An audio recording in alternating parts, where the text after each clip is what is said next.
Okay. Steve? Okay. If you'll call the meeting to order, I'll do the roll call. All right. Calling the HPC meeting of South Orange today, special meeting to order. Mr. Okay. Arthur? Commissioner Adam Lauren, Not here. Gary Hill, Here. Jeffrey Longsome, Here. Amy Don, Here. Peter DeSico, Here. Bob Bennett, Barnett. Here. oh, Barnett, excuse me, Elise Carter, Here. and Carolyn Moan. Not here. Okay, the adequate notice has been given to this meeting and provided to the press on February 14, 2013, in accordance with the Open Public Meeting Act, NJSA 10-4-6. In addition, notice of this meeting was posted on the Village Hall and the Village's website. I think it posted on the Village Hall bulletin board and the Village Hall website, and has been filed in the office of the Village Clerk. Official action may be taken. Do we have minutes of the previous meeting? Yes, we do. Okay, can we have comments on that or a motion to approve? Okay, first off, comments on minutes. Has everyone taken a look at those? Yes. Yes. The one thing that stands out based on, where is it? The calendar. In the minutes say exclusively that it's going to be on the 2nd. Yes. And on our calendar, all those Wednesdays are the 3rd. So we're the one that Robin typed up for us when we get there. So Steve, is there a problem with that? Because the calendar today is wrong that we have, or we're going to. We'll fix that. Got it. Okay. Right. Okay. Is there anything else that anyone saw? Anything with the minutes? They looked accurate. They look, yeah. All right. So I need a motion to approve. I the move to approve the minutes. Second. All in favor? Aye. Aye. Any noes? Great. Minutes approved. Okay, next item on the agenda was my report. I gave you a memorandum on quorum and the effective quorum for the purposes of the Open Public Meeting Act. I don't know if you have any questions with regard to any of that, but I'm ready to answer any questions that you may have. Pretty explicit. Seemed Okay. pretty straightforward. Yeah, very straightforward. Okay. Done. There is no requirement for you to have a verbatim record. However, I have had discussions with the village administrator, and he has agreed that at hearings where you have regulatory powers as opposed to advisory powers, that we will be having a full video record. Of course, under those circumstances, there will be a written record that will be maintained by the attorney that represents you, whether it's myself or someone else, in terms of the findings in your resolution, which will be very, very detailed. But in addition, you will have a full video of every meeting where you have regulatory power as opposed to advisory, purely advisory powers. And you know, those are the critical meetings that you're going to have, where you can make a binding decision, a yay or nay, with regard to an application that comes before you.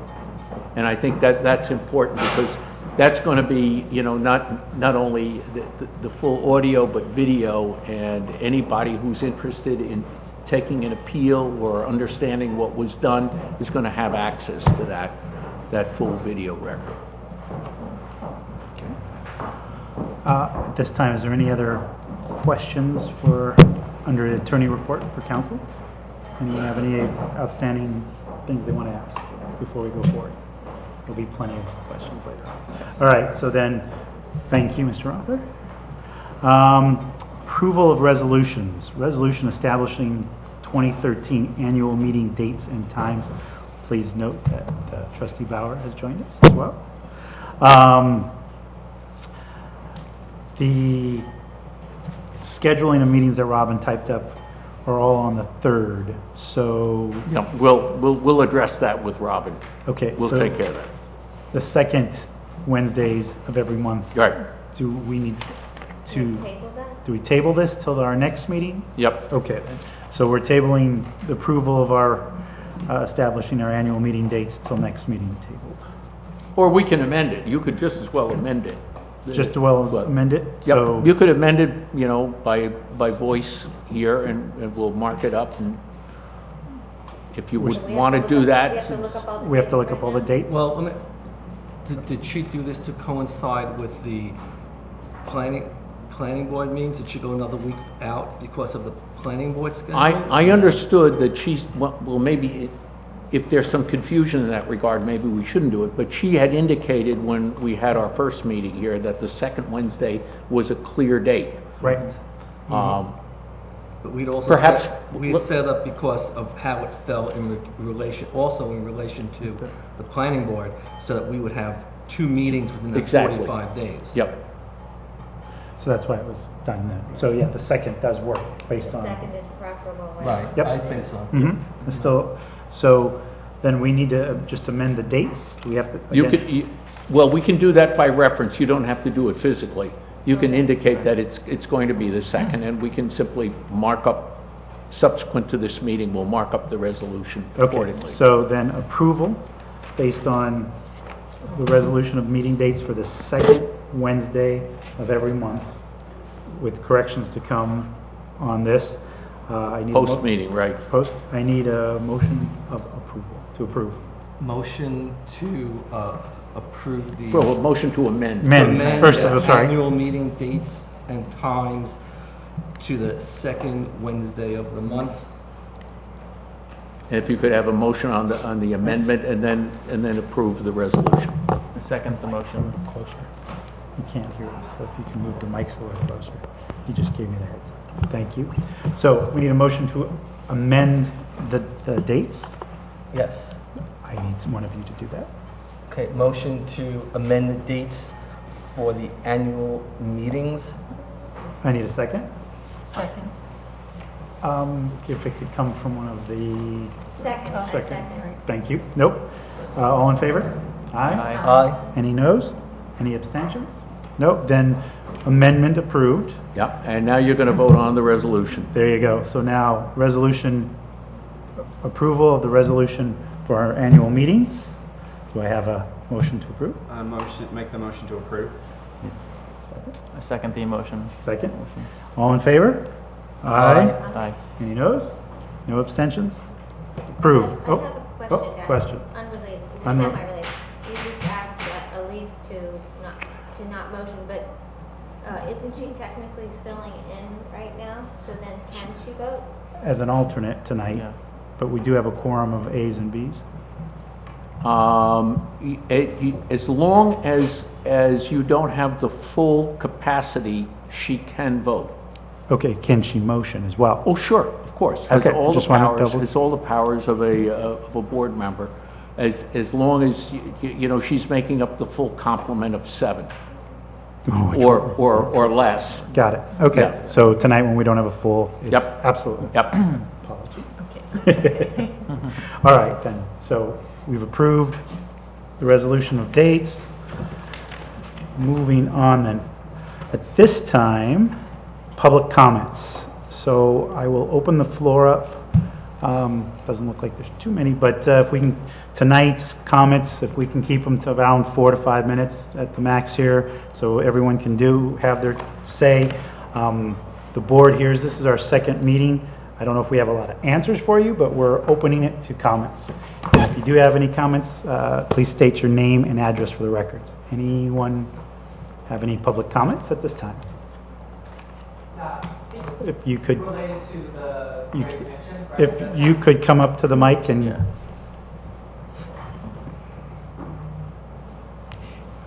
If I could make a suggestion Please. about folks who want to comment on what may become an active case, it would be far better if they would hold those comments to the point in time when you're actually hearing the case, so that it would become a part of the record. Okay. Because I think if, it's been hard for us to figure out when that is. we're going to be discussing that, and you will hear that very, very shortly. Fantastic. Thank you. Yeah. Okay. So these should just be questions or comments about the board or protocol? Anything that's Anything ongoing that's not on this specifically agenda right case-related. now. Yeah, Okay. exactly. Okay. My name is Janet Scrobe, 425 Vos Avenue in South Orange. One thing I'd like to congratulate for South Orange for finally having an Historic Preservation Commission. I'm very pleased after all these years and all this work. Thank you. I commend everybody who's worked on it. Number two, I would have the understanding or would hope that the Historic Preservation Commission refers to past documents that have been done by the state and the National Register, performed during the 70s even by Yolanda Zakalak, citing, I think it was 6 to 7 possible districts in the area, and much of that still standing in the way, shape, and form that it is now, and express that one of the wonderful things about South Orange is we do have all the wonderful housing and it is still intact, so you're just in time. We've lost a lot of wonderful buildings, and hopefully that doesn't occur. I think we're one of the greatest buildings, which caught my heart when I first went through South Orange, Village Hall, and I think it exemplifies what South Orange stands for. So I look for a productive use of your time, and thank you for volunteering and being part of it. Thank you. Anybody else at this moment have any comments for public comments? Okay, then I will close this part and move on to our open discussion here, which is nice and long and lengthy. First off, first topic, 2013 Historic Preservation Commission budget. I have had some discussion with various of the trustees and the business administrator about your budget. And while Trustee Bauer mentioned at your initial meeting the proposal to create a budget of $2,500, I have subsequently had conversations which indicate, and I've done some research as well, which indicates that the Historic Preservation Commission can charge fees and also may establish escrows for costs which would include an attorney and other professionals. And I believe that based on the discussions I've had with the administrator and other trustees, that there's going to be a conversation at trustee meetings which will result in your being able to do both, establish fees and an escrow. And so I would suggest that the activities regarding the retaining of counsel or other professionals be held in abeyance until that gets settled. But I can see that there will be an ability, at least with regard to the hearings that you have for regulatory jurisdiction, that you will have a means of having the funds available to pay professionals. Does the planning board and board of adjustment charge fees and have escrow accounts? Exactly the same Same way. thing. It's patterned, and my research has revealed that you have pretty much, or I should say that the Board of Trustees have the power to create the same regimen for you that they do for the zoning board and the planning board. So will the Board of Trustees establish those fees and And escrows and fees that can be charged for escrow accounts. Once that, and it has to be done by ordinance, Okay. that will be put in place for this board as well as the zoning board, planning board. Is that a lengthy process that might hold up the entire? Just the normal ordinance process, first and second reading. Give it a stop. He's recording. Guys, pull the mics just a little closer. Perfect.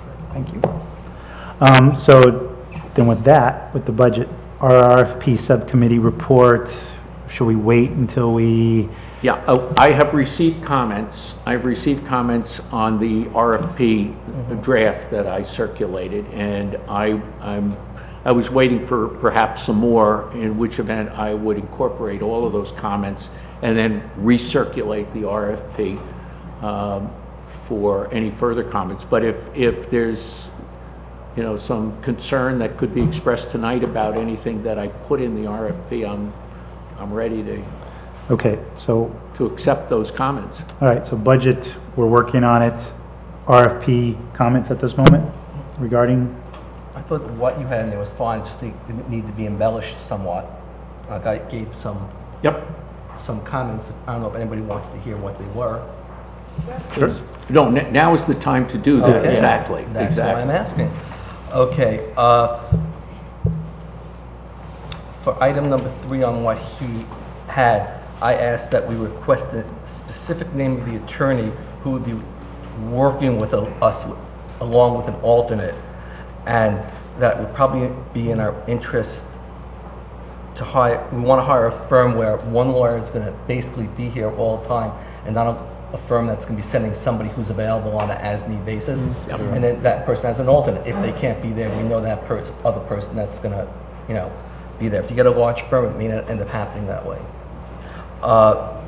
Then for item C9, I think we need to be more specific and ask for references from their clients and what similar services that they are providing for other, you know, if you look at some of the other historic preservation commissions, they have a bit more of it's a different scope of purview that they have.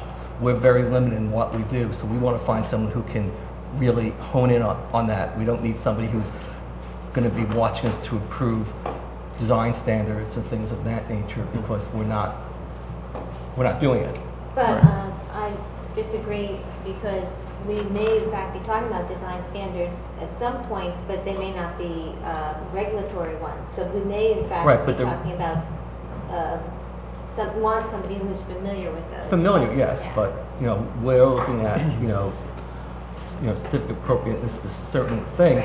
We want to make sure the person's really up on Absolutely. that. And then, you know, doesn't seem to be any mention of in the RFP of the South Orange Historic Preservation Commission, a resolution or a scope of our purview. Should these things just be riders that are attached to it, or somehow incorporated in there? And that I would like to request examples or samples of the work they have performed for other historic preservation commissions, such as forums, legal opinions, because they're going to be writing them for us anyway. So, you know, and lastly, something there about, you know, interviewing candidates. And, you know, I'm assuming we'll vet out applications and then bring it down to 2 or 3, and then want to bring people in for an interview. And I don't know if we do it, I guess that has to be done in a public forum as well. do we, I thought personnel matters were Is it? done in closed session. As a subcommittee?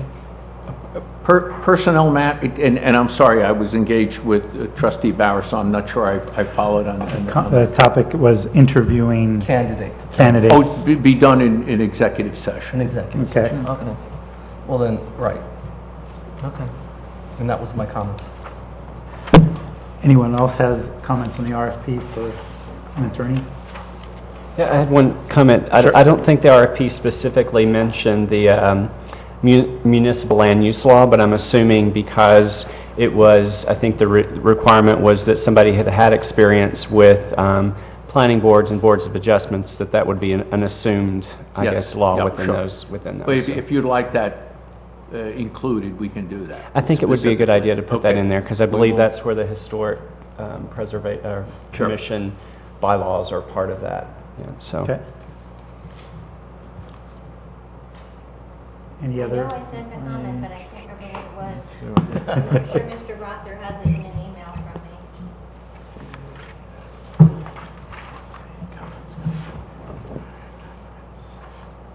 Nope, that's not it. I'm seeing if I have it. Oh, I think I only sent it to him. Okay. Oh, you BBC, of course. Well, we're good? All right, anybody else that had any?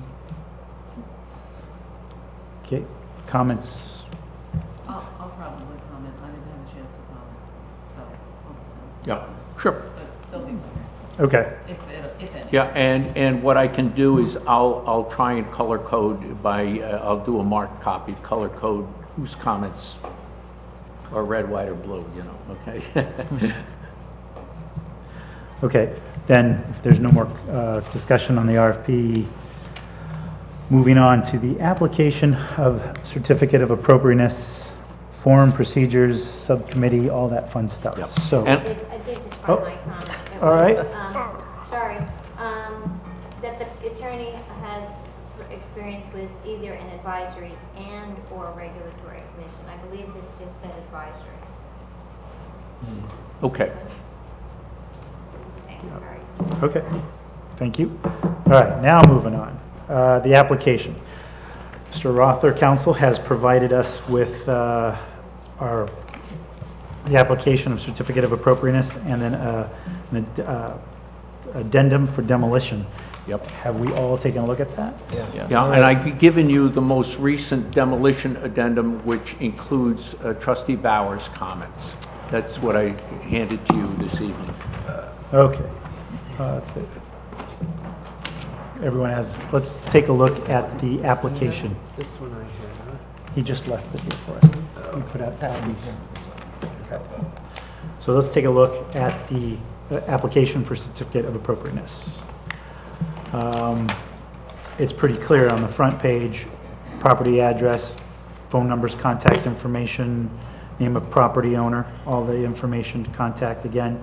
Third part, to retain name of historic preservation consult, mailing address, phone numbers, emails, et cetera, to, again, contact information. Then, is the property listed in any of the following?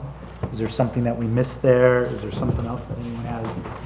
Or that we have on the basis, National Registry of Historic Places, State Register of Historic Places, Township of South Orange Village Local Landmarks, Montrose Park Historic District, Prospect Street Historic District, Old Main, Delaware, Lackawanna, and Western Railroad Historic Districts. Did we cover them all? I couldn't think of anything else that we missed. Second on, yep. On that, it seemed to me that what we should do is say, is the property listed in any of the following, and then just have the first three, the National Register, the State Register, and the Township of South Orange Village Local Landmarks. That should probably say ordinance. And then the next question is, have any of the structures on the property been identified as being key contributing within the following districts, and then Montrose Park, Prospect, and Old Main? Because when you're asking, is it listed in any of the following, that's not really completely accurate to say listed in Montrose Park, Prospect Street, and so on and so forth. So Okay. those last three just need to come down under the key contributing.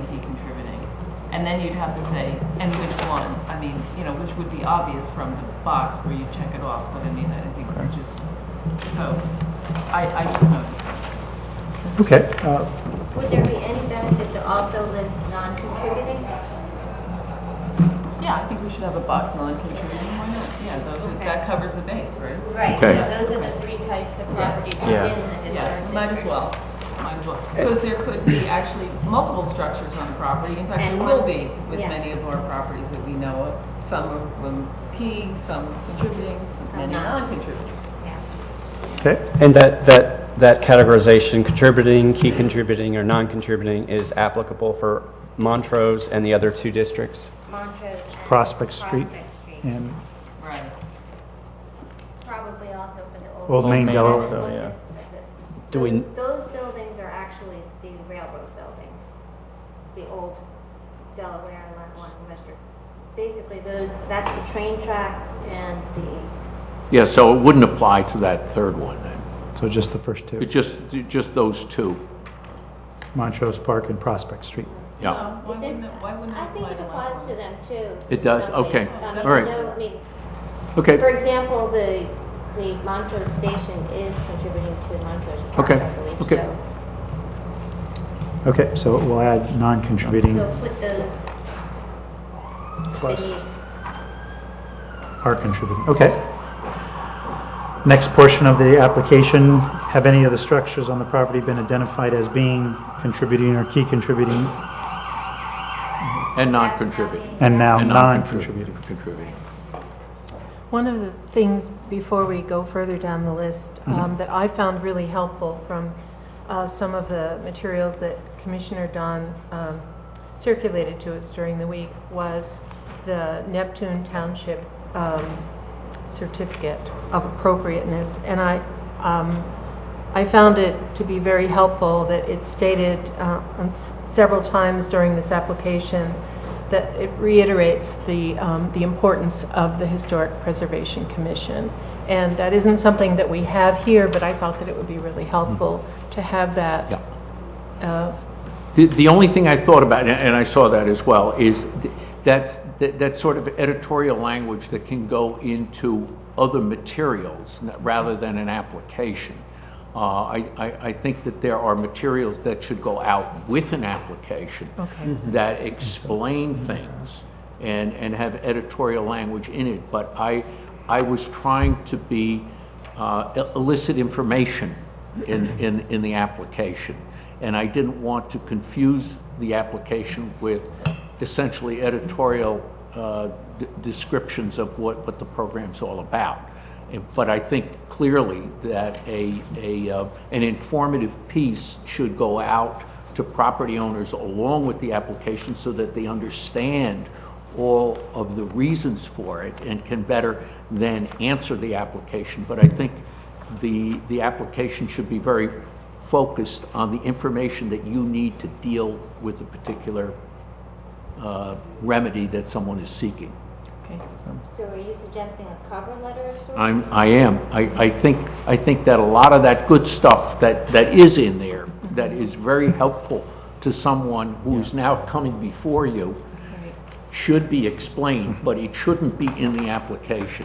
It should be in a separate cover letter that says, hey, you're facing us now, and here are the reasons why, and so that they better understand the hoops they have to jump through at this point. Okay. All right. Someone want to volunteer to write a draft on a cover letter? No, not yet? All right, we'll cover that. We'll get there. Let's continue on with the certificate of application.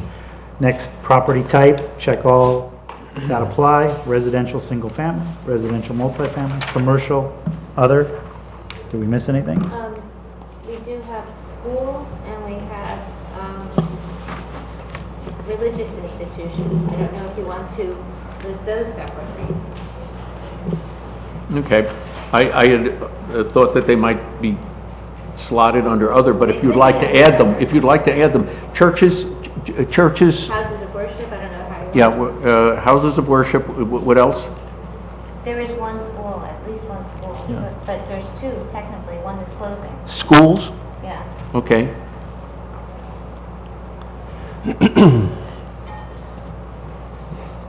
We don't ask which is how the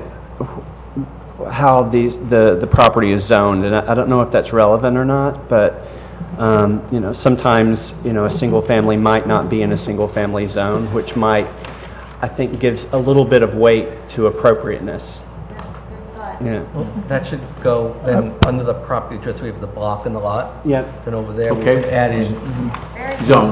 the zone over there. Okay. That's why they're on. Will do. Very good. Okay, good. All right, so moving down the application, check all that apply, which demolition, subdivision, other.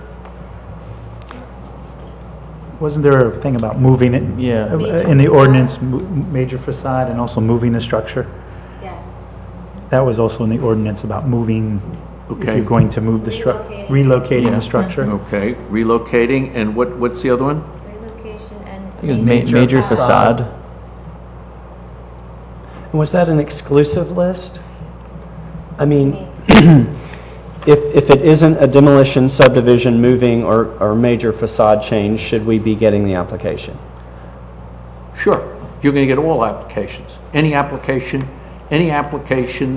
that is made in any one of these areas is going to come before you. I know, but that, I mean, do we need other? I guess that's my point. That's why the other's there, because Okay, they're okay. going to be a whole host of land use applications for a property in Montrose, which the zoning official or the construction official is going to send to you. And you're going to look at it and you're going to say, we think it's fine, it's appropriate, we're not even going to comment on it, or you're going to think that there's something that you should say to the land use board or to the construction official or the zoning official about that application. In most cases, it's going to be advisory, unless, of course, it has to deal with a subdivision or a demolition. And I believe there is something in the ordinance that the planning board may choose to have us comment on something, where the village Sure. trustees might, Yeah. so Okay. there could be But- other. Advisory. But you're going to get it. You're going to get it anyhow. If it's in any one of those areas, the construction official and the zoning official are obligated to send it to you the minute they get it. Okay. So we're adding relocation and what was the other one? I missed- Major facade. Major facade, thank you. Okay, next on the application, have applications been submitted to any of the following? Check. Zoning officials, construction officials, planning board, zoning board of adjustment. Anything we miss, or I think that, And just so I'm clear, we wouldn't be the first to get this, right? We No, will. the intake for any of this work is either going to be the construction official or the zoning official. Okay. They're the first ones that receive it here. And if it's a zoning matter, Sal Renda will get it. Got it. He'll send it either to the planning board or the zoning board, and at the same time, if it's in one of these areas, to you. If the construction official gets it, and it's in any one of those areas, he's going to send it to you as well. and then, I had a meeting with both of them, and I advised them that I'm going to give them a procedure, how they should deal with applications that come in, so that these matters are handled appropriately. okay. After that, there's please attach all applications and supporting documentation submitted to any of the above. So there could be a healthy, So just, Yeah. I mean, for the Board of Adjustments, you know, the applicants have to submit, you know, numerous copies, and you're talking about CAD drawings, PDFs, you know, the paper alone for just to do a Board of Adjustment is quite big. So I just, you know, I just, you know, I think we should think about what we are asking for people to do that have already submitted a lot of drawings. I mean, particularly in this Yeah. day and age. You know, all the information that we've been looking at so far has been electronic. So I just think, you know, in terms of asking for materials, I just think we should think about that as an option. And if I could, that's part of what I've been thinking about in terms of this last comment I made about giving both the construction official and the zoning official instructions how to handle matters. What I was considering doing is asking him in non-regulatory matters to ask for one additional copy, which could be forwarded to you. And I would think that in advisory matters, you would want to have a committee that would get together and however you want to share that one copy. Well, can we just ask for electronic copies of everything and then You- one copy to be available in town hall? We can do that. for We use? can do that. We can ask them to scan it and to circulate it. However, and we should talk about that, whether you want electronic copies generally. Because if you do, I think what we should do is, even on the regulatory matters where all of you should get copies, we can have that done Well, I think electronically. I think if we request from the applicants that everything be given to us electronically and then one hard copy be delivered to the town hall for our use. Typically, they're delivered hard copies here, so that the township official would have to scan it in and send it to you. At least as an option, you know, as an option Well, I mean, of digital. anybody who's putting together an application these days, they're all 99% of the people. do You it on would computer. think so, but it doesn't always happen. You would think so, it does not always happen that way. They're required to submit it in hard copy? Is Yes. that- Yes. Okay. There should be at least one hard copy. No, but one I hard have copy one. and then Yeah. electronic, because it's going to build No, up fast. if I could get a sentiment from you that you would all like it electronically, Yes. I mean, that would obviously be preferable. Absolutely. But I think that we should Yeah. also have the option, if there was a point where we wanted a hard copy, that we could ask for that. For example, we might all want to see an actual drawing as opposed to, Right. Well, I think that's why if we ask for one hard copy, that can be on file here in Town Hall. Yeah. And then electronic to everybody. but I think there should also be a knowledge that we may also ask you at some At a point later to point. add additional, Right. provide an additional hard copy. Okay. All right. Sounds good by me. Sounds good? Okay. After that, signature of property owner, signature of applicant. I wanted to make comment on that. I looked at various other certificate of appropriateness from other communities in the city of Burlington. I was particularly impressed with at the end of their application, they have an applicant's verification and an owner's authorization. What kind of an authorization? It's called an applicant's verification and owner's authorization. And under applicant's verification, it says, "I hereby certify that the statements made by me in this application and the information contained in this application are true and complete." And then under owner's authorization, which is only completed if the owner is not the applicant, I certify that I reside at, and et cetera. It says, in the state of, obviously, New Jersey, and that I am the owner of the property known as block and lot on the tax map of the city of, or town, here it would be township, village, town, whatever we are. Which is the subject of this application. The said application is hereby authorized by me or us. Okay, we'll pump it up. Okay? I can provide them. Okay. Provide them. I'll set it down. There you go. There you go.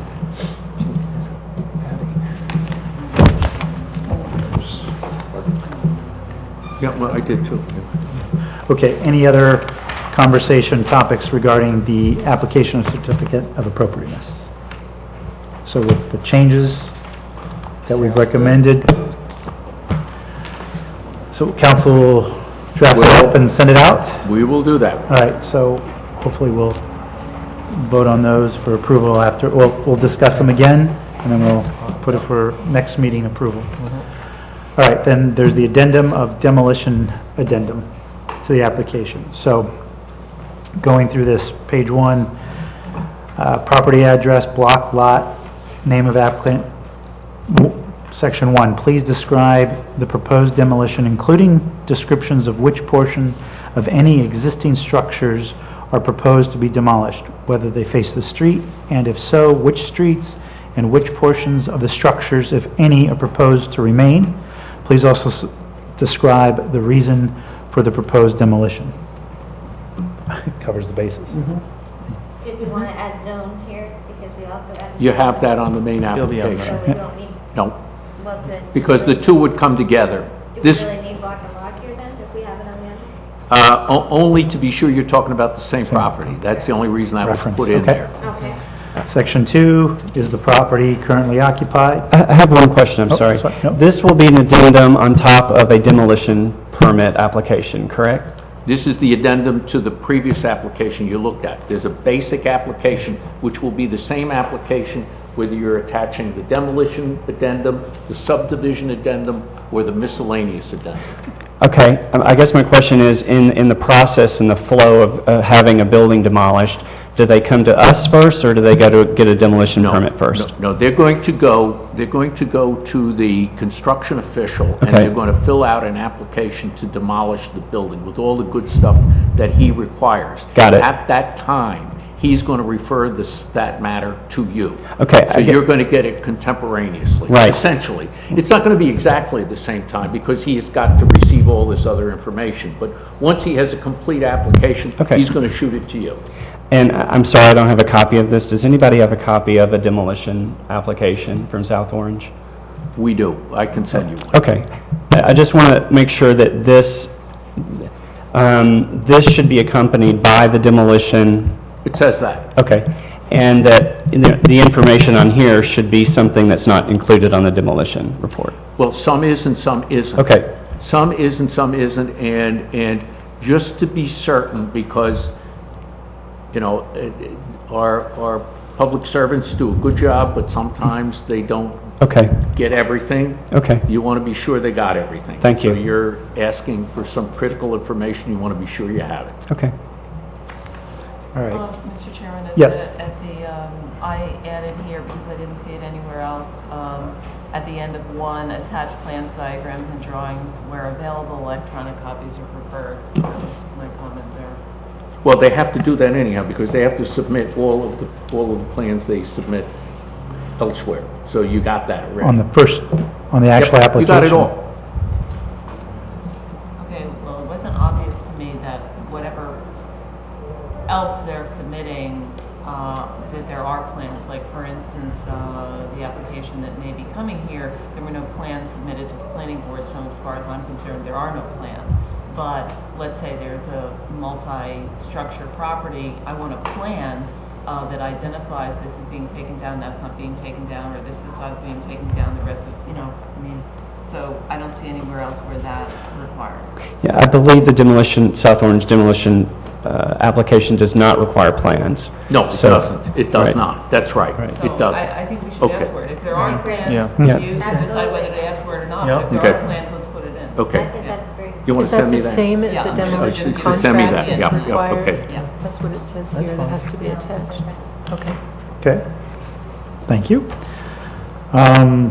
Section 3, if occupied by whom, owner, tenant? Is there anyone else? No. Yeah, I think for number 2, I think, is the certificate of occupancy valid? Because there's a lot of things that happen in terms of when people are living places where a certificate of occupancy might have lapsed. And I think there was some language in some of the other, But does that have anything to do with, You know, you that has really don't nothing to have do with- jurisdiction over doesn't that have any issue. jurisdiction over that. Doesn't matter whether they have a legal certificate of occupancy or not. well, I guess why are we, I guess, asking for it? What? I- I think we want to know if the building's abandoned or We not. want to know Okay, yeah, how okay. long that it's been empty. Because if it's been empty for many years, it may have, you know, become derelict for that reason. Right, but there's certain rules about, like, a certificate of occupancy can be basically sort of revoked, or by virtue of decay or whatever the building, or if work is being done that hasn't been, that you don't have a permit for, it can sort of invalidate your But occupancy. But that's a building code issue. That's not our issue, I don't think. Okay, okay. So, but would you feel better if it said, is there a current certificate of occupancy? I think, is the property currently occupied, yes or no? I'm just trying to think if it's a valid question here, or maybe it's just part of the demolition permit. It's really not your jurisdiction to enforce, you know, certificates of occupancy. Right, okay, That's all I'm saying. okay. All right, section 2, so yes or no, is it occupied? Section 3, if occupied by whom? Just to give us an idea that they're, okay. If unoccupied, when was the property last occupied? Section 4. Good. Okay. Section 5, when did the owner purchase the property? That's simple. 6, if the applicant is not the owner, what is the applicant's interest in the property? I have a question about that. Does that mean financial interest, or what is? No, what are you trying what to is your say? interest in pursuing the application? What, Okay. They may yeah, just be- why are you before us? Why Yeah, are you right, before us, Okay, yeah. Just wanted to clarify that. Yeah. Also, what about partial demolitions? Would those be this application as well? Mhm. So should anything say be here listed as proposed partial or complete demolition? Do Well, we they're need gonna that have to wording put, anywhere? they're That's gonna have on to Yeah, put that one in the anyway. description. Okay. Gotcha. Never mind. Yeah, that's a good question. I mean, if you want to renovate like a few rooms, you have to get a demolition permit as part of the building as part of the building application. Is this? But it's the But that's facade, it's the inside. facade, it's not the If it's internal. interior, Okay. If it's exterior, It's Okay. only interior, we exterior. wouldn't be involved with Okay, it all. okay. All right, in section 7? Is the property subject to a deed restriction or other legal constraints as to the use or extent of use?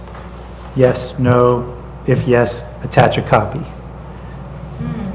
I'm sorry, No, shouldn't just we to say- go back, I'm sorry. No, I'm sorry. On the back it says, if applicant is a contract purchaser, please attach a copy of the purchase agreement. Oh, on section 6, Yeah. and in parentheses at the bottom, it does say, if applicant is a contract purchaser, please attach a copy of the purchase agreement.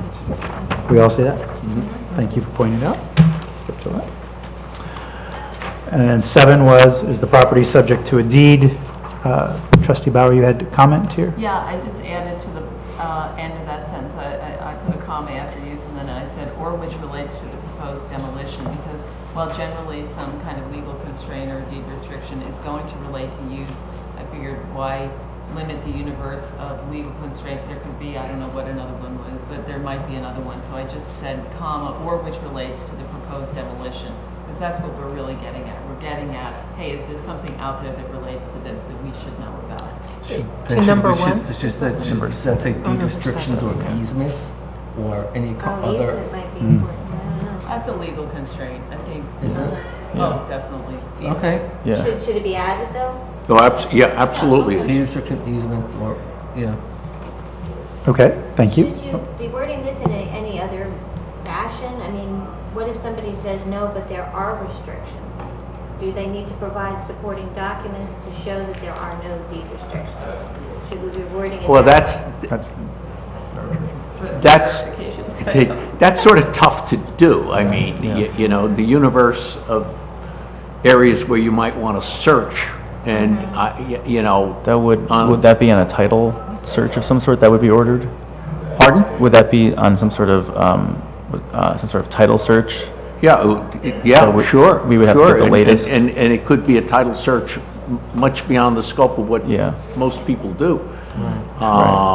You know, I don't know to what extent you can, Well, I know, for example, like, if you look at chain of title, for example, in my own home, if I go back to the original title, that's where the restrictions are. So you wouldn't really, and they go with the land. of course they do. And typically those kinds of restrictions get restated when they go forward in deeds. I mean, that's my experience as a lawyer. But I don't know, I mean, I have a piece of property where I went back, I have a search that goes back to the patent from the Crown, you know, and there's all kinds of good stuff in those deeds that are interesting and might be of moment to the application, but I don't know how extensive a search you really can require an applicant to go through. Why don't we just say, if yes, attach a copy of the document? And Okay. then, you know, Right. whatever it is, it is. I mean, obviously, somebody could misrepresent no and really know about it or avoid it or something like that, but hopefully we won't get into a situation like that. Okay. Any more topic of conversation about 7? Moving on to 8. All right. What attempts have been made to preserve the structure proposed for demolition? Be expansive and use additional paper if necessary. Include any attempts to negotiate with the Township of South Orange Village and/or adjacent neighbors for the purchase of the property or any portion of it. Pretty. I Yes? have one comment on that, and that is just to say, what attempts have been made to preserve the structure so as to avoid demolition? Yeah. Because I think what Yeah. we're trying to get is, obviously, these are going to be structures are probably going to be old, although they don't necessarily have to be much older than 50 years. And what we don't want is a laundry listing of everything you've tried to do to preserve the structure, because we all do that all the time. This is presumably somebody who's somehow given up and now wants to, you know, get rid of it. So what we're really asking is, what have you done to avoid demolition? And we use preserve in that sense rather than sort of the take care of Good. it or Right. building maintenance kind of things. If you think that's, I like that. I like it. Yeah. I think Yeah, I it's do more too. elucidating, Yes. even though it's not. Should there be some More to sort the of point. should there be some sort of evidence attached with that of a record of them trying to sell it or That's the next- oh yeah. Getting ahead of myself. All right, so to avoid demolition. Right, and then as the well. second part, include any attempt to negotiate with the Township of South Orange Village Right. and/or the adjacent neighbors, is that too restrictive a statement? Should it be more open-ended? Because we're only asking about those two things, why wouldn't we? Well, I Or others. I mean, we can add or Or others. others, yeah. Okay.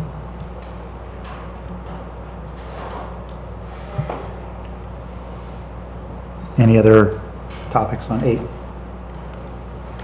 Okay. Topic, oh, I don't know if it goes here, but what about adaptive reuse? Have there been any attempts to Yeah. propose an adaptive reuse of this building? Okay? Would that go under number 8? Would that be a separate question? Would that go anywhere? Is that our business? Now, I think we can do a separate question. I think that would be an I think appropriate. it's very important Yeah. because that's a lot of times that's what happens to Yep. this real Yep. property. You try to find another use for it if you can't use it for its original purpose. Okay.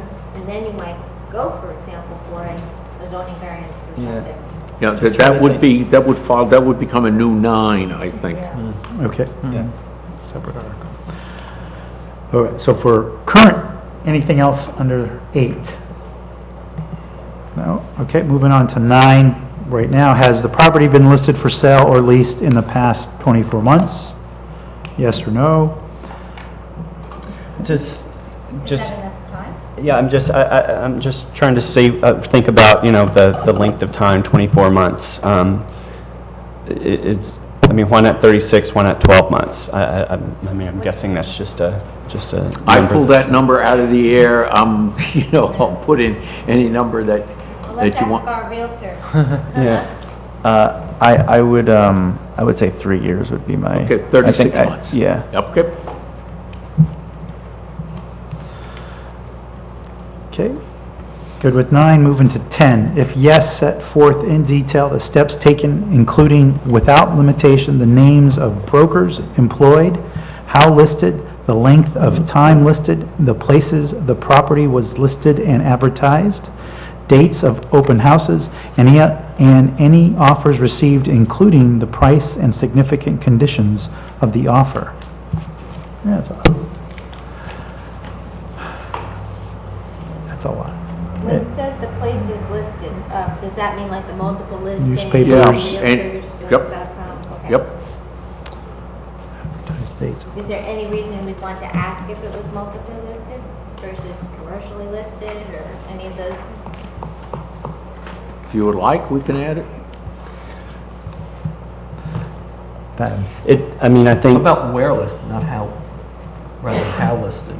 Didn't we say where in there? It says somewhere? how listed. This is how, what about where The listed? name of the broker How and listed. where? How and Okay, where. How and where, How, maybe that's where. sufficient. Right. given that we're asking for this information, it might not be a bad idea to just ask for the listing. Yes. Yeah. Copy of the Can you please listing. provide a copy of Okay, Yeah. attach a copy of the listing. Attach copies of the Okay. listing. Very good. Perhaps several copies showing that it was done multiple times. Of all listings. Right. Yep. Yeah, attach Copy copies of of all. Is all that, and listings. I don't know Okay. from a real estate perspective, is that something that's easy to Yeah. get? Yeah, I would ask for the listing. I would also ask for any evidence of transference if they knew of someone and it wasn't multiply listed, but they were trying to negotiate something between a buyer and a seller, and they weren't on the market currently. If you're Oh, working, like a if you're, private sale, you mean? A private sale, some sort of like deed in lieu. typically when you're working for a seller, do you keep some sort of a log of everything you're doing to sell that property?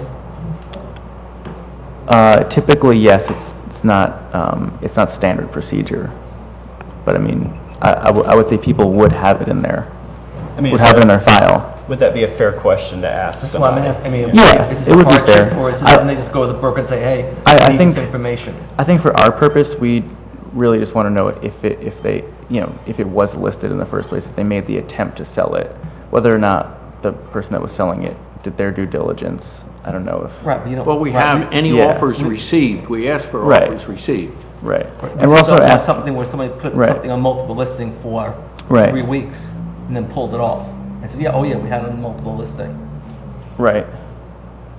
I guess you would ask for any sort of history of the property, whether it be withdrawn, expired. It says the length of time listed right here. So I mean, guess I know that'll that. cover it. Bear in MLS mind also that a lot of these kinds of detailed questions will come out during the presentation of the Right. case, and you can ask for additional information. So you don't have to be worried that you're getting the last bit of information out of the application, because as you examine the applicant during the course of the hearing, you can ask for more information.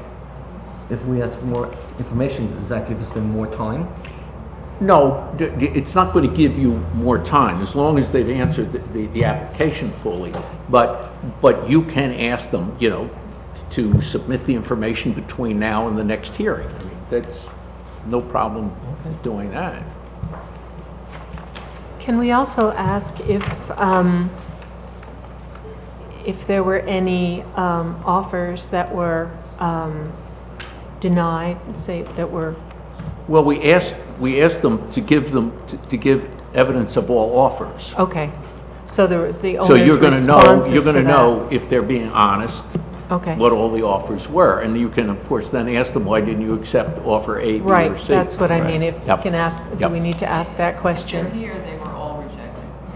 Right. Yeah, you can, exactly, So then you exactly. can ask why. Yeah. You can ask why, exactly. Any more conversation on topic 10? Wording, anything? Moving on to 11. All right, describe the containment procedures or protocol that will be followed by the demolition contractor to control the spread of debris, grit, and/or airborne particles beyond the boundaries of the property during and after demolition. Can I comment on that? Before we get to, on this page, it's almost like it's going to go forward and, how are we going to sort of control it? I proposed a question which was following on the last meeting, and that is to address the criteria in the ordinance in section 9 and 10. So this is what I wrote. So this would be number 12 or whatever we're up to. How would the proposed demolition or partial demolition affect historic properties, structures, sites, or districts' historical significance and integrity based on the criteria in sections 9.1c, 9.2, or 9.3, and section 10b of the South Orange Ordinance establishing a Historic Preservation Commission, 2012 picture. So, and then there have to be some lines, because that's what they really have to prove to you. You have to make a finding under sections 9 and or 10 that they've met that criteria. So this is really the question where they need to say, they're going to come in and say one of two things and some shades in between. They're either going to say it's really not going to affect the historic integrity of the district or the site or the structure itself if it's a partial demolition, and here's why. And then they're going to go down that list of criteria and they're going to try to persuade you of that. Or they're going to say, yes, it's going to affect historic integrity because I'm proposing full demolition. Let's say it's not a district situation, it's just one single property. And they're going to say, but I have to do it because the place is falling down, I can't afford it, I've made attempts to sell, adaptive redos, nothing has worked, blah, blah, blah, whatever they're going to say. So those are the things in section 9 and 10, and so I think this is really the seminal question that needs to be in the application. And you might as well have a little bit advance notice of what they're going to argue before they put up their professionals, and you're hearing it for the first time at the planning board, at the historic commission, Shoot me all of that. Yeah, Okay. I've written this down, I'm going to Okay, that's good. Getting back to number 11. Okay. 11 now. It's really 11, 12, 13, and 14G. All of this, I don't believe, has anything to do with us. It does in this is respect, in this respect only, that you may want to ask that the construction official impose conditions. After you've heard the case, you said, it's going forward, but here are some concerns that we have, and we think these are some conditions But that isn't you that- should but- impose on the approval. But aren't those building code issues, not our issues? Well, they are your issues only to the extent that they will affect adjoining properties. After all, you're within a historic district, and it's going to affect other properties potentially in the district. But it's more like it's going to affect, I mean, these are generally, I would think, more like health-related issues. Some of them are. I don't see how these are historic preservation issues. They aren't directly. They aren't directly, but they're going to affect life in a historic district. I mean, you start to rip down a... But is that what, but that, if you read the resolution, that's not what, If you don't want to address those issues, we can delete them. I'm certainly not here to impose on you more. I'm just wondering if we're overstepping. More burdens. I'm just wondering if we're overstepping our boundaries. Yeah, I guess my question is, why would a historic property have these questions and a non-historic property not have these questions? Exactly. Well, I think principally just because if it's a historic property, it's almost axiomatically going to have lead paint and asbestos in it. So, you know, if you're comfortable with this, which I would not be uncomfortable at all, in fact, I proposed all these questions, my suggestion would be to have a generic question, maybe just leaving it at 14 but expanding G, and that is, you know, demonstrate to us that you have thought of these things and that you have a containment plan and that it's been approved by the village construction official or whoever approves those things. Because you can't assume that this is a demolition, assuming a demolition goes forward, that is going to have review by the planning board or zoning board or something else where these health and safety issues are within their purview. So can we just say then that we should ask them to provide us with approval of all governmental protocols for Safe removal of asbestos. safe removal of all, something of that nature? That's Well, fine. I think we did that in G. Well, but, yeah, I'm saying, but we're asking that, we're given proof from our governmental officials, the building department, if it's I guess it would just be the building department, the construction officials, that they've met those needs. I mean, I But don't there's no have... existing protocol now. That's why I included it. I mean, I'm not aware of any. Yeah, I mean, well, Provided there's lead abatement laws, federal lead abatement laws. No, I know there's laws that have to be complied with, but there's not a piece of paper that's ever come before me on the planning board where somebody says, I'm going to demolish something, and oh, by the way, here's my proof that I've got some containment procedure for the lead. Yeah, and but that would all be Tony Grenchi and Right, but the why construction would we be department. doing it just for these buildings? That should be done for I every don't building have a in problem if you want to delete. I surely don't have a problem. That's if- my- yeah, a demolition permit here, you do have to have the lead abatement of asbestos, any kind of certification for any demolition. You do have to have all these letters. All of these are Yes. part of the demolition process, but I'm not aware of, I have a problem. That's a How about problem. if- it is a problem. What We if, should what if we lead cure the that. way in proposing that it's added here and suggest that it should be included in the village's demolition permit? It is. All of this is. But these additional, They are. They are. These are all matters that the construction official should be dealing with. Yeah. I think we need to, but numbers 11 and 12 and 13 are also on the current demolition permit? So Well, should they be? well, he, Well, okay, let's go through 12, 13, 14, so we all know what they are, Okay. all right? And then we'll talk about this page as a whole. well, you're going to start with 11. 11, which we talked about, which is describe the containment procedures or protocol that will be followed by the demolition contractor to control the spread of debris, grit, and/or airborne particles beyond the boundaries of the property during and after demolition. That's 11. 12, will any debris from the demolition job be stockpiled on the site? Yes or no? If yes, how long will the debris from the demolition job be stockpiled on site? How will such debris stockpile be covered? What plans does the applicant have for the property's post-demolition? Very important question. That's 13. That's a very I important almost feel question. like that should be further up. Yeah, that's a very Earlier. important question. Well, Trustee Bauer added some of these and it got pushed Okay. down. That's the only reason why that happened. All right, let's finish through 14 and we'll go back and talk about the whole page. And so 14, please attach the following.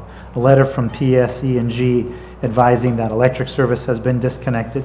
That's A under 14. B, a letter from PSE&G advising that natural gas has been disconnected.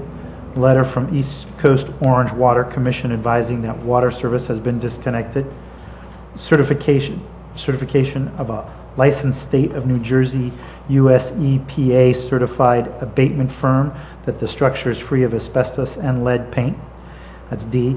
E, a copy of the construction official's application bearing the following. 1, endorsements of the police chief and fire chief. 2, endorsements of the DPW director and village engineer that the sewer service has been disconnected. 3, endorsement of the health officer that the structure is free of rodent and pest infestation.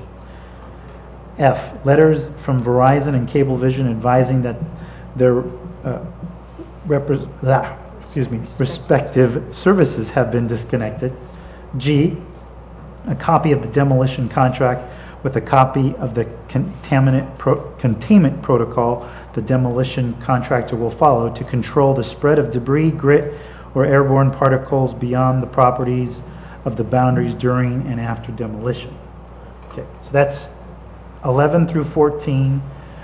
We brought up that we all like 13. What plans does applicant have for the property post demolition? That should probably be moved up in the I feel like series. that should be Right. number 2, almost. Well, there is something in here, is under number,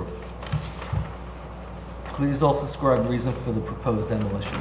I guess it's not really, I like putting put that at number 2. 13 is number 2. Yeah. Moving it up further in the Yeah. application, Okay, number 2. Okay.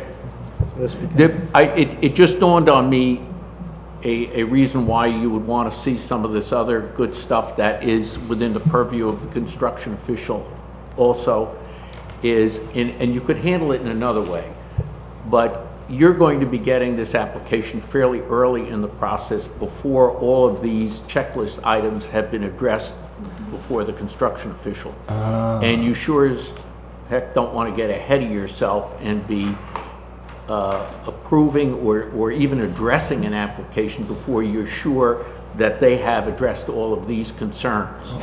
Another point, with A through, I guess C, maybe even D.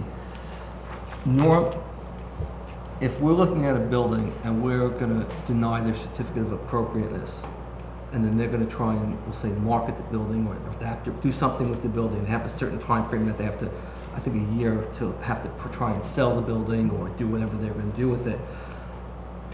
I think it would be in the best interest of the building itself if these services weren't cut off from the building at that point, because if there's no water, heat, electricity in the building is going to deteriorate significantly more over the course of the year than it will if the building is minimally maintained.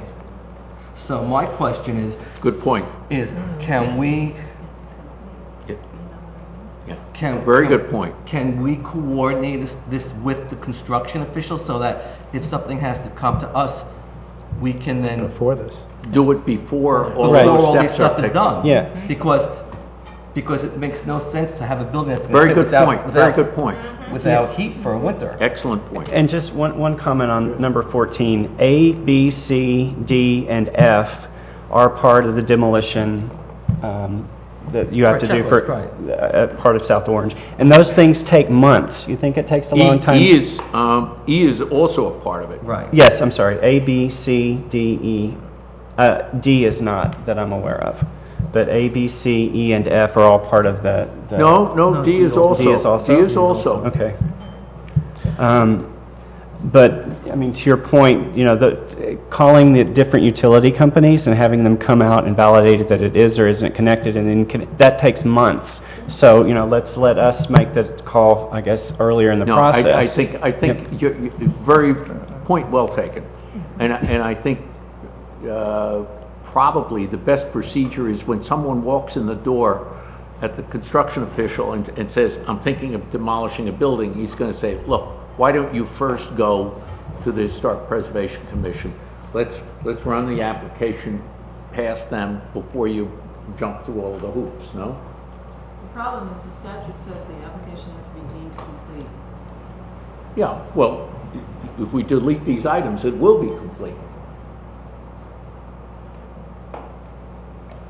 Well, this is I- kind of... Their application. I think we include this somewhere and make it contingent on Contingent on that. situation. I mean, some situations, they may have already gone through that. You know, if we can catch them before that, then that's much better. So I think we have to figure out a way to sort of word it. Well- If the permit is to be approved, it's contingent on these things being. Well, you they mean- would be in any event. It would They be. are in any event. What about Yeah. what about having it on the planning board?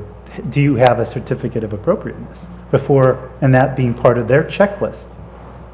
Well, this never gets to the planning board. Oh, I okay, mean, sorry. That's the problem. Oh. That's the problem. never gets there. It's just a building, it's just a construction code.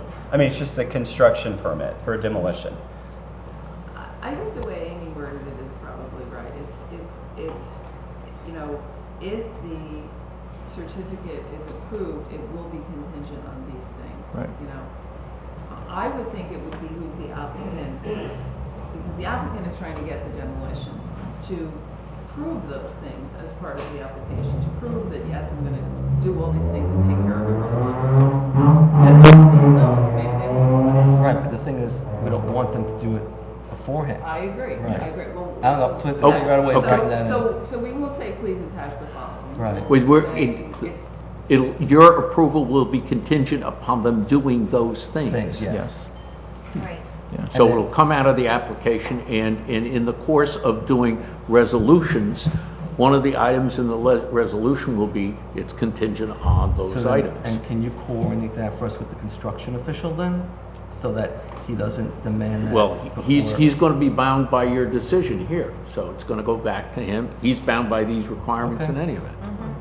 Okay, one other thing that I wanted to add to here, I think that we should ask for, because if you look at, again, our resolution, we should be looking for some sort of a salvage plan or Oh, I a was list of... gonna say the same thing. That's a Because- great She's idea. surprised. Because When are we gonna for salvage? architect, for Yeah. elements No, and I materials- meant to include that, and I'm Yeah. sorry that I didn't, but There's that many. was in the back of my head.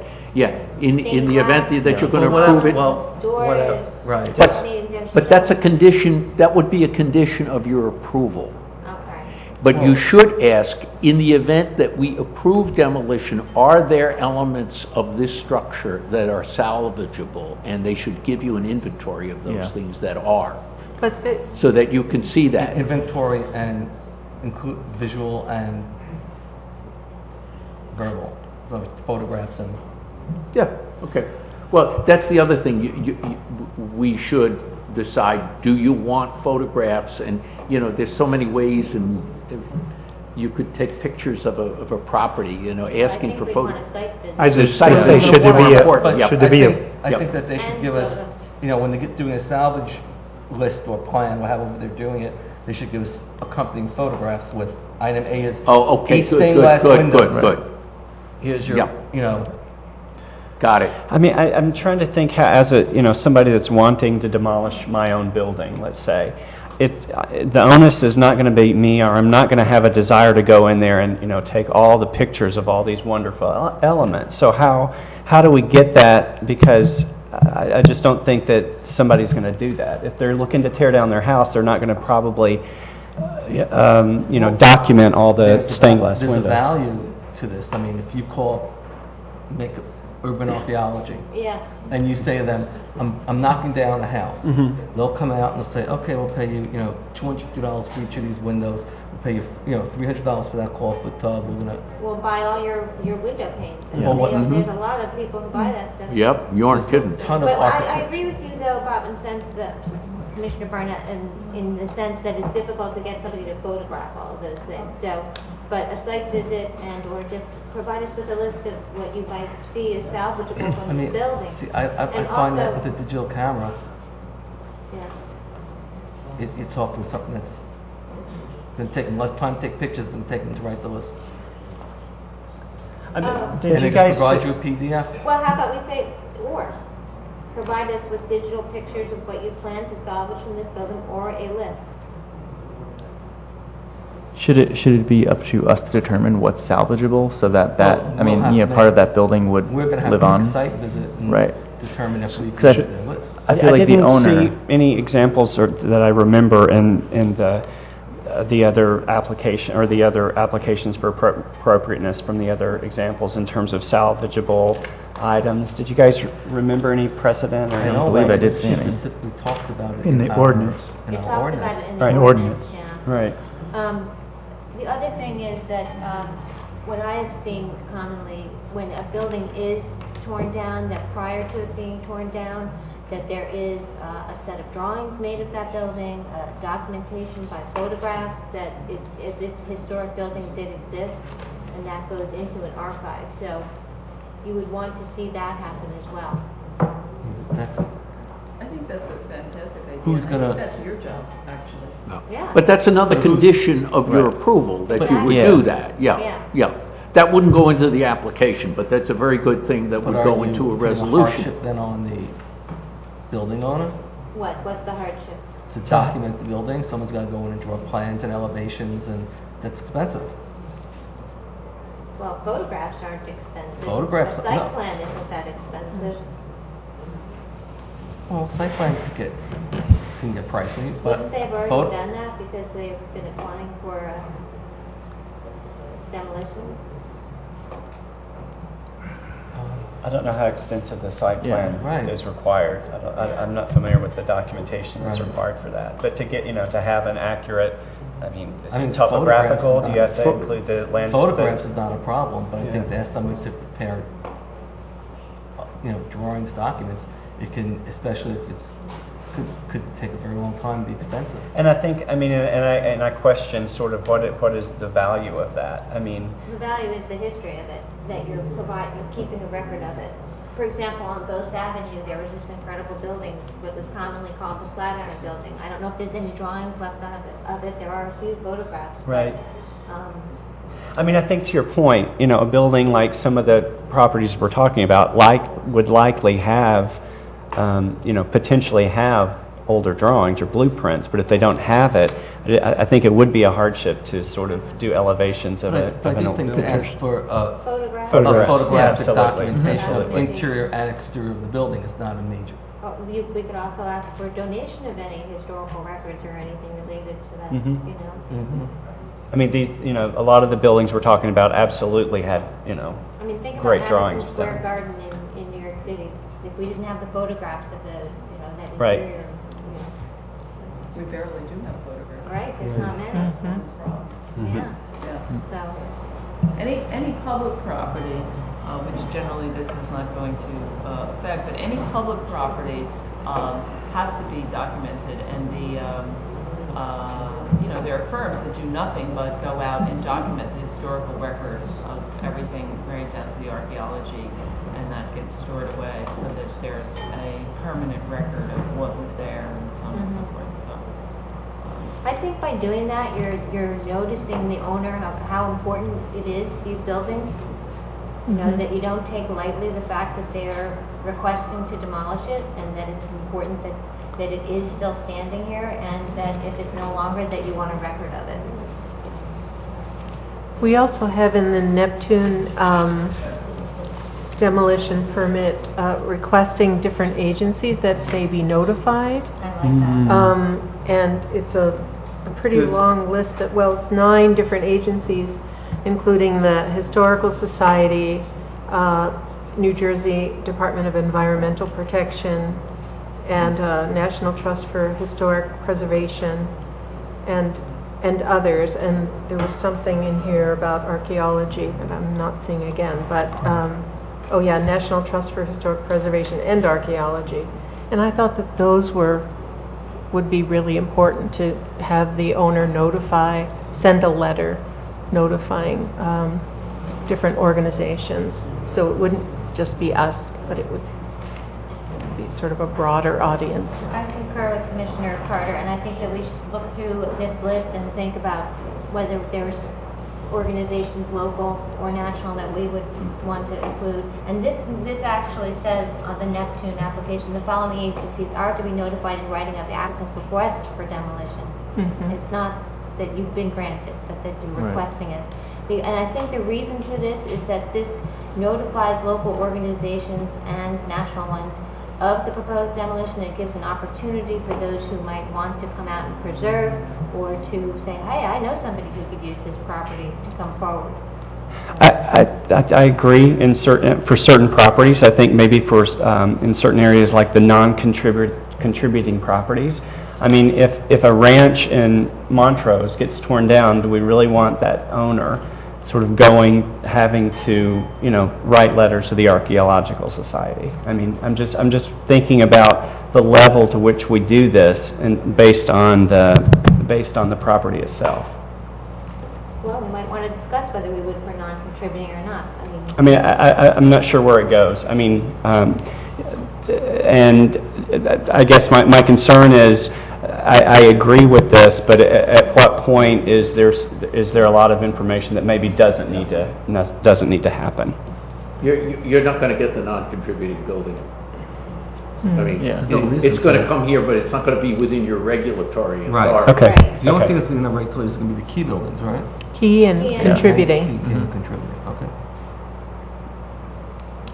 Yeah, if you want to give me the list of those that you think should be noticed, we'll add that to the application. But maybe we should finish this page first. That would be- right, yeah. Yes, that'd be Right. good. Under 14A through G, I just wanted to say PSE&G is not necessarily the only provider these days. Some people are using Meridian or other, so I don't know. But I if you think want to that's say- that's the hardwire Oh, servicer. so even But so that's the only way. Right, distributors. PSE&G is the only one even If if somebody's they- sending something through the wire, you're not concerned about them. It's whose wire it Okay, is. so PSE&G is. So then would That's we be it. saying, please, our approval is going to be contingent upon A through?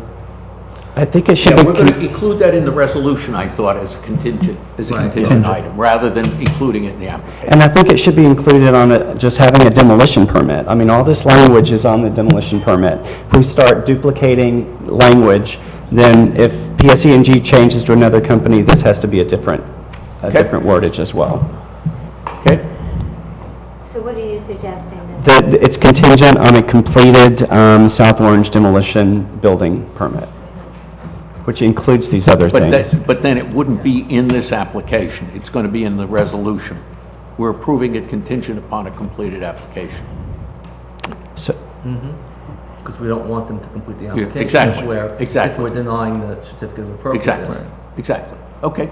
Okay. All right. So do we want to delete what's on, so we wanted to keep 13, which is going to be number 2, right? Mm-hmm. And I still think we should delete 11 and 12. If it's going to be contingent, just change G to include some other language on 14G to meet those. Well, actually, H doesn't and- 11, 12, and 14 all become contingent items, Yeah. subject to the approval of the construction official? Yeah, Okay. I agree. Okay. So then I do propose adding that, I guess this would also be contingent, documenting the building, and depending on documenting it through photographs, if you have Oh, any. that's going to be a separate item. We're Right. going to add that. Yeah. Yep. and then what was the resolution on the salvage Oh, yes, options? I wanted to add the salvage question. Yep. Oh, no. The way, So just, the way I have it right now, although I think it's gonna move around, but I was just going on with the list of 14. So I have H, which is the salvage plan, I, which is the documentation, and J, which is the agency notifications. But, I'd like to you see, know, they can be splayed out when we look at the Neptune ordinance. I'd like to see the salvage be above number, whatever 14 turns out to be. I agree. In other words, I want to see More that list, prominent. and I want to see a list and photographs prior to, because chances are if it's a key building or contributing building, we're going to end up with a site visit to it. So Okay, so I would salvage like to have comes out that, as its I'd own- like to have that list in my hand. Right. when I you go go to the out site there, visit. sure, absolutely. Should I there, like that. should there be a section of this saying site visit, or just to remind us, or Are you opposed to it, or? The covering letter, I think, should indicate that you want to have a site visit and that it should be, Or that we you know. may deem it necessary to Yep. have the site Yep. visit. Certain buildings are just not going to want it. Does the site visit include interior and exterior?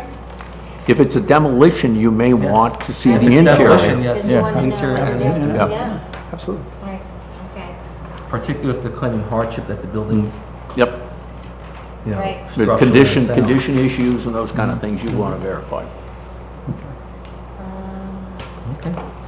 All right, so any more conversation regarding the demolition application? I do have something back on number 10, which would now be renumbered something else. We talked about how and where listed. What about private sales attempted? Yeah, I put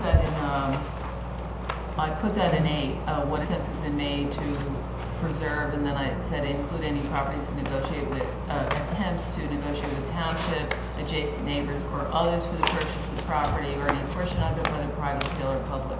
Oh, okay, so that would Yeah. work with that. Okay. Yeah, Whether that'll capture it. So then in number 10, we asked for the price and significant conditions of the offer. Do we want any to list that as public or private, or I guess they're all private. Well, they're all gonna be private Private. unless they're, Right. Yeah. Unless the Okay. government's buying it, yeah. Right, right, okay.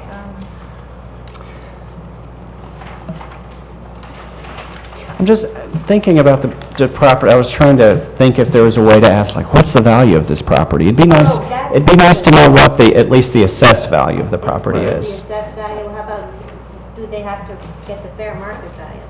Wow, that's a very good, I don't know what they would provide for If that. they would provide an appraisal or possibly any evaluation of structure that they've had. Yeah, well, comparables might be Well- difficult for, I know that if we deny them, if we deny their certificate of appropriateness, there is a vehicle involved where if they have a period of year where they have to try and sell the property at a fair market value, they have to get an appraisal at that point. The town needs to get an appraisal, and then I forget if there's too big of a Oh, if- disparity between the three, if they're neutral. yeah. One, and one thing I was gonna ask you about that, where does that fall into our budget? You mean if we Steve Bauer? That's beyond my pay grade. I mean, because everybody's saying, I know we're on everybody's on a shoestring budget these days, but, once if we get 10 of these and they all need appraisals eventually, we just tell you Is and that part of the fees? poof, I guess we requested of the trustees. I guess. Yeah. Okay. have a bake sale? I think the appraisal, I mean, if we've gotten that far down the road, the appraisal's not gonna be a significant, price, Okay. especially if it's a single structure. I think one thing about getting the appraised value from a tax perspective, it gives you the value of the property and the value of the improvement. So this would be, without any other information, this would be our value of the property with the house Right. and our value of the property without the house, Okay, so what are you suggesting? How No, we do it? the appraised value, not the appraised value, the assessed. The assessed Assessed, value, yeah. yeah. Tax I purposes. Land. put in next to block and lot, assessed value, and then land, Yeah. with the space and improvements with the space, because that's what comes under, right? So they could just fill it out. Okay, great. And to the extent that we attempt to have our revals and reassessments, keep up with things, it's a pretty good guide. Okay.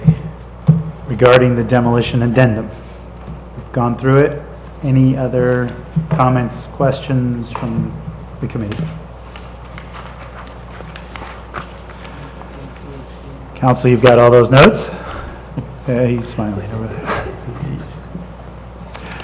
Oh, we wanted to list the agencies. Did you want to do that right now, looking at this? Oh, the agencies that they have to notify based on, South Orange Historical and Preservation Society, Montrose Park Historic District, New Jersey DEP, New Jersey Historic Sites Council, New Jersey Trust for Historic Preservation, National Trust for Historic Preservation, New Jersey Historical okay. Society. I don't know. Amy, can We you should email send that, yeah. email us your list? Yeah. And just in terms of, I mean, we're requiring that they do this. I mean, when we require that they notify people within 200 feet, That was my next question. you know, you have to get the post office sort of some sort of a validation that happened. I don't know if you want to do that or not. There with these is no other- requirement for that here. Well, do we You don't need to- have Well, to. is that something that we would, that was a question I have Mm-hmm. in my mind. Do we need to have them notice people within 200 feet, or should we? That That's- they're requesting this? I mean, that's part of the demolition permit, I thought. Right, it's part of the- Adjacent property owners have to be noticed, yes, under the demolition permit. That's- Or is that's a that- or is requirement. that- But Well, it's once in not a- a I know the planning 200 board, foot that's not requirement. like- It's It's not a- a 200 It's an immediate, it's an adjacent. That's Yeah. I know the planning board's 200 feet. I don't know that demolition is. I think it's for demolition planning. just adjacent. Just adjacent. Just Yeah. adjacent. Okay. Whatever abuts. Why is it different? I'm just curious. Why is it just adjacent and not 200 feet? Because that's what the law is. I mean, Okay. it's not to reason why. Okay. We just obey it. That's all. But is that fair? I mean, should we put that on the table as something that we should require? If I lived within 200 feet, I think I'd want to know of a building being demolished, but maybe I'm just a nosy neighbor. I mean, it is required for planning and for Board of Adjustment, but not for demolition alone. Well, I think we need to review what's in the demolition, and, you know, if we wanted to make 200 feet part of the demolition, assuming that we're allowed, for us to do that. I don't know whether it's, controlled by state statute, and we couldn't do that. But anyway, I think we need to review that as a board of trustees to figure out whether there's anything else we want to add. Okay. You know, for instance, like the containment and that kind of thing, because if that's not as robust as I want it to be, I want to make sure that process is fulsome, shall we say. The only difference for 200 feet likely would be properties across the street, because they might not be considered adjacent. Mhm. Can you It's put gonna be properties- road in between. I thought But properties if it's directly- 200 feet, there's very few roads that, where the property across the street would be eclipsed. No roads. So you'll email council the list? Yes, I'll email a list. Okay. One more time. Any other comments or questions? If not, we're going to move on. So we'll put it on the agenda for the next meeting to review again for fun. All right? Next topic. Historic Preservation Commission ordinance. We all read that. I think we've discussed putting a lot of things into the applications. Is there any questions regarding the ordinance that we need to talk about? I just put it here just to make sure everyone, if everyone read it, everyone's clear on what we need to do. It's we pretty much added them to the applications, things that we need to cover within the ordinance. But I just wanted to make sure anyone had any questions or anything about them. I believe there was an additional ordinance there, wasn't there? Local landmarks. Yes. Will we be getting a copy of I that? thought Robin distributed both of them. No. Don't think so. No. Oh, Okay, we'll get you that. yeah, Okay. of course. And you'll be getting us a copy of the pertinent or related sections of the municipal land use law, correct? I didn't do that. I thought that was Well, I can send you, I thought I can that was send what you you the MLUL. Oh, okay. Yeah, it's. We'll get you that. It's 111 Yeah, and 117. yeah. We'll get you all the sections related to Historic Preservation Commissions. We'll get you that. Thank you. That's easy to do, and the landmarks. Okay, so if there's no questions regarding that, we're going to move on. We put next topic, discussion of the Mary Lawn of the Oranges Academy, planning board file site visit. We talked about it at our last meeting. they're notified of our committee now, or? No, and, How- and here's, and the reason why, you know, we created this special meeting to try and address that need, but it appears that the planning board will not be adopting the resolution until the first week in March. What's the date, do you read? March 4th. March 4th, they're going to be adopting that resolution. That resolution will be referring the matter here and back to the construction official, because so that you all understand, what happened was the application came into the construction official. He said his application wasn't complete until a number of matters were addressed by the planning board. The planning board has now addressed those matters. They come back to both the construction official and you. The construction official now determining that his application is complete. He refers it now back to you. Now you have 45 days to address this. From when the, From the date the construction official also it's refers not it. even from Okay, the plan, so- it's not from when the planning. No, because the construction official referred it to them to get a complete application. It comes back to him. So how long Now does he refers have, it to once you. once the planning board approves it, how long does the construction official have to approve it? He's going to turn it around. I can tell you, he's going to turn it around the next day. It'll be here the following day. So, if I understand correctly, March 4th, it should be memorialized, or whatever's the correct term, approved on the So planning March. board. Yeah, on the And 5th, you're Theoretically, on the 5th, the planning official, construction official. construction official would approve it. And then No, I mean, refer it to sorry. you. He's not going to Refer approve it. it, He's going to sorry. refer it to you. would refer it to us, and then beginning on the 6th is the 45 days, and that would be correct. April 19th would be the day that we have to complete our decision by. What date was that? April 19th. 18th. And what we will do is, in anticipation of all of these dates, we're going to get the application all together, going to get it ready to let it fly to him on the afternoon of the 5th. So now, will Maryland then present to us? And that would be, That we got next- that, The second Yep. Wednesday. The date of our which- next Yeah. meeting. Well, I think we it's have the that. 13th of March, and then April 10th. so the 13th, so they'll present to us the 3rd. They could present to us on the 13th, or still within the 45 days would be 13th of March, right? April 10th, too.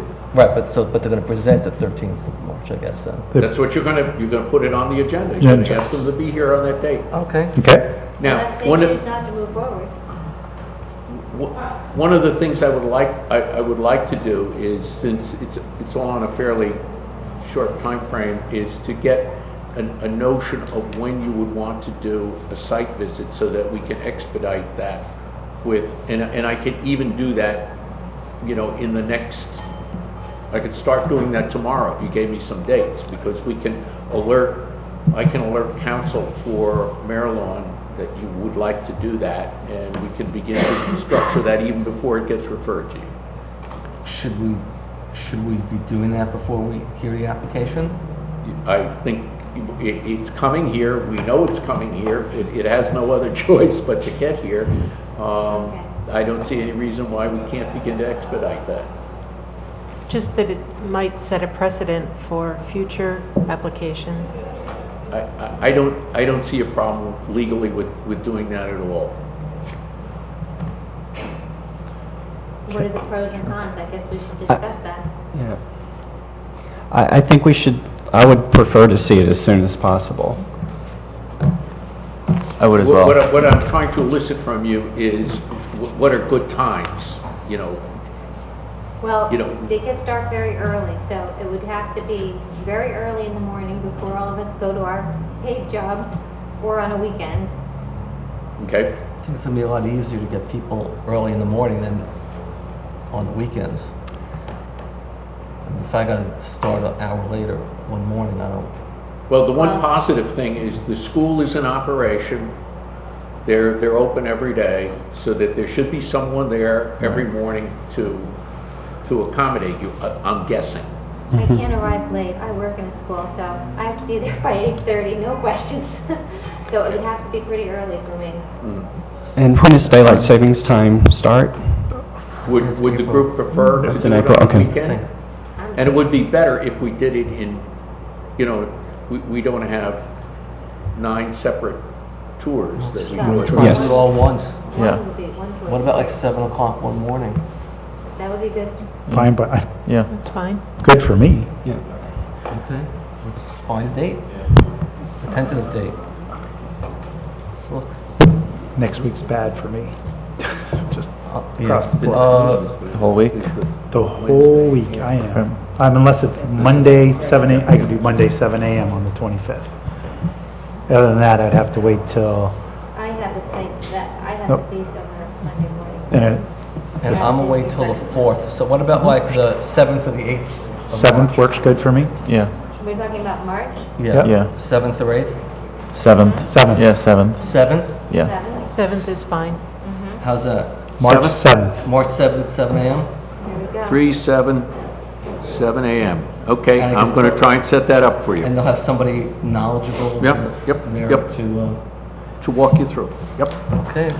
I'm assuming there's access, I mean, just make sure there's access to all the rooms. I know that, I don't know how it was, I know that different people live there, so I don't know, you know, just make sure that there's access. A flashlight. Yeah. How are you? Because at 7 a.m. it's light outside, but inside the building, since they've got this service. Well, how could the school be in operation if they're... See, they put it's the the- convent. It's the convent, Oh, yeah. oh, they thought the one Yeah, story, the oh, school is separate. okay. Okay. Yeah, and there's a lot of narrow stairways and things like that. You're Okay. definitely all gonna wanna have a good flashlight. Am I understanding, am I correct, the subdivision request is to divide off part of the property that the house is on so that the school is completely separate? Well, No. No? Okay. no, the school building, as I understand it, straddles the line. Right. And so in order to have the building on a discrete lot, there has to be a subdivision to move the line. And I have not, even though I've given you all the materials, I haven't looked at. So that's what I The meant. subdivision was approved by the planning board. Oh, okay. Something for you. Yeah, that's right. Okay, so then, So, the other thing I would just mention to everybody, because But we it don't know is what there. the interior condition of the interior of the building is now, is hard rubber soled shoes, no sneakers, soft bottoms, because you don't know what kind of objects are going to be on the floor in there. So just want to recommend that to you from someone who's had a nail in their foot. Yeah. okay. And I would suggest when you make the tour, I'll try and be with you, but I would suggest that if I'm not, that you not discuss, you We're know, not supposed Right, to talk yeah. We're not about going it. to talk about it. you're walking through, you're looking, and you're not discussing. Can we ask a question we ask of the questions? Of course person you giving can. the tour? Of course you can. Okay. Can we take photographs? I haven't seen that done, but I don't know Can you why ask? you couldn't.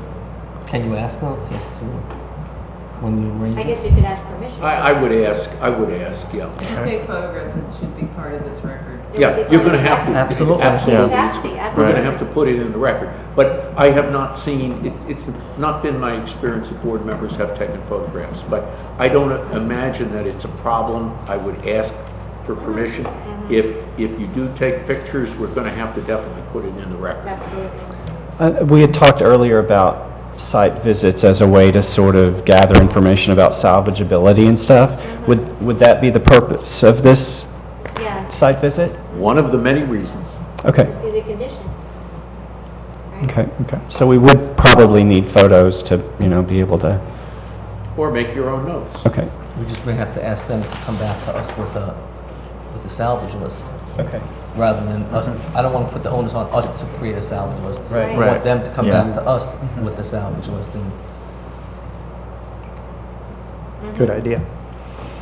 okay. All right, so March 7th, 7 a.m. Any other conversations about the Mary Line of the Oranges? That- Any other questions for council or anything like that, so we're aware of it? Anyone? Oh, I guess a cover letter.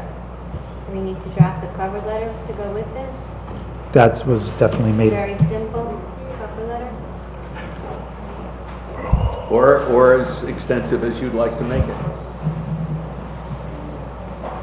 Any volunteers? And I think I'm not the appropriate one, because I'm not steeped in So the historic cover letter preservation. would include requesting Someone a site other than me visit should be and- doing that. I would say that requesting the site visit, I think pointing out basically the ordinance and the laws that enable us to do this in the first place. And that- that we may request a site visit, not that we are requesting, because every project probably may not warrant it. Okay, and then also, that we don't take it lightly, that we take these applications very seriously, something like that? Right, now we have impartial, we judge these things impartially. Okay, I will take a stab at writing that letter, but I would appreciate, I'm happy to help with that, too. okay. And me as well. Wait a second, that's three people. I'm an alternate, so. Do you tell me how to do it without having a meeting? 3? Send it to me, and I'll circulate it for comment, okay? Yeah. Okay. Okay. Can Commissioner Carter and I work on it? Yes, and then you send- certainly can. Okay, very good. Thank you very much for that. All right. The next thing is adjournment. So, motion to adjourn. Oh, yes, we have a question. Well, I have a concern. I know the beginning was when you could talk, but I thought there was going to be a period later on to talk. I'd like to make a motion to add a second period of public comment. Second. All in favor? Aye. Any noes? Any abstentions? No? Please. Janet Scrope, 425 Bose Avenue. Part of my concern with the public comment in the beginning was not hearing the things that were being said during the meeting that one might want to comment, and trying to keep my comment general to all demolition permits. Going on a site visit, at different homes, structures, whatever, you might see different things, but the purpose of the site visit is not to judge structurally or in any other way, would be my understanding. It's merely a site visit. Different buildings are bought in different conditions and marketable in different conditions. Also, different owners might have, I'm going to use the word vandalized or created destruction to give it a different appearance. I'll bring up myself and the fact that the home I'm in now, that put a lot of blood, sweat, and tears in, boarded up from a bank, saw it when it was occupied. It was kind of amusing. It was a divorce situation, and the husband was in the kitchen. He had just been run over by the wife in the driveway and had ice. It was just almost comical. Wound up with the bank and boarded up. Very amusing story. But we bought it from the bank, boarded up. Looking at the inside of the structure, it was empty for a year, no heat, no hot water, no all the things you spoke about that we know bring destruction to a building, but that doesn't mean that the building doesn't have a useful life. And another thing that I read when I picked up the paper today, which I should have brought up in reference to the one case that's on for discussion, is misrepresentation by the paper and saying that they're trying to save an old building, 125 years old. Old in America and old in different areas of the world mean different things. When you were talking about, wear and tear, and a building might be 50 years old, well, to some people that is old, and to other people 300 years old, and restoring and bringing things back. And I think that's what South Orange is about. There's lots of buildings that people would walk into and say, oh my God, tear it down. And I don't know how many buildings you'd be tearing down in South Orange. When we moved in the 80s, many buildings were losing their porches. The bottoms of columns were rotted. People were patching them up. They'd buy the house, the porch would fall down. But I don't know how many buildings have been restored in South Orange, and many of the people who have been here for a while have gone through that. And walking into a building blindsided, and some of you have technical background, professional background, and there's a dangerous line, because if someone's posing for demolition on any level, be it the school or anything else, it's got to have some other purpose. So you're either demolishing because it's totally a wipeout for some reason, powder post beetles, structure beyond, water repair, and that's got to go pretty far, because we have the example of the stone house, which is still standing, and Lord knows that's almost inherently tried to self-destruct through whatever means. The other reason would be to save and to bring down the value of the property, so you pay lower taxes, but some buildings aren't paying taxes, so they're not reducing their taxes by tearing down a structure that they say is structurally unstable. And reason number 3 would be, if I tear down this house on this large lot, I can then go in and develop. So there's specific reasons for demolishing, and different people will have different motives to trying to obtain that reason. So I guess I'm basically saying, in any site visit that you make, you really need to consider how the inside got the way it is, and really what bearing that has on the structure. Is it structurally sound? It's a matter of how much somebody wants to put into it, not just what you visually see. So that's my statement. Thank you. Thank you. Anybody else? Please state your name and address for the record. Seth Lee, 297 Scotland Road in South Orange. Listening to, and I applaud this commission and everything, I just wanted to make a few comments based on what I heard in your discussion. And now I'm going to switch a hat, not as just a resident in South Orange, but I'm a licensed architect in the state of New Jersey. I have a lot of experience in doing historic work on old houses. And some of the communities and towns that I've gone before actually have a repository for when there is going to be a demolition, or that a demolition is approved.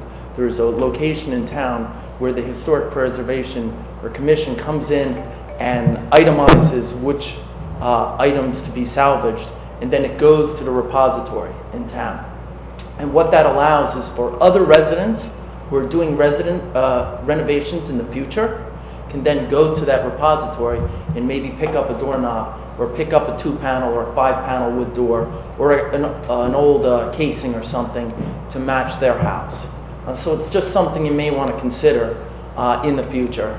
Also, the other thing, in listening to what some of the comments earlier, is that a lot of towns that I work in also go one step further and create ordinances, so that the ordinances help to restrict some of the things that you talked about.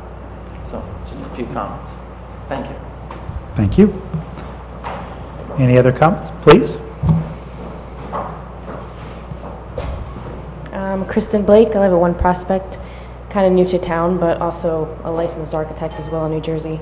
A few of the things that I was just curious about is you talk a lot about demolition, and I know there's historic sort of organizations that you have to apply to make your house historic. But is this committee going to worry about any ordinances or whatnot to preserve, rehabilitate, restore, reconstruct the houses that are historic in town? That's just a general question. I don't know if you want to answer. It's more a question for the governing body that adopts ordinances rather than this board. Okay. I mean, would they have any? Well, they can recommend, comment, certainly. right. Sure. Okay. Thank you. Any other comments at this time? All right. Going to close public comments then, and motion. I'd like to move to adjourn. Thank you. I did it last time. Second. motion. All in favor? Aye. Adjourn. Motion, yeah.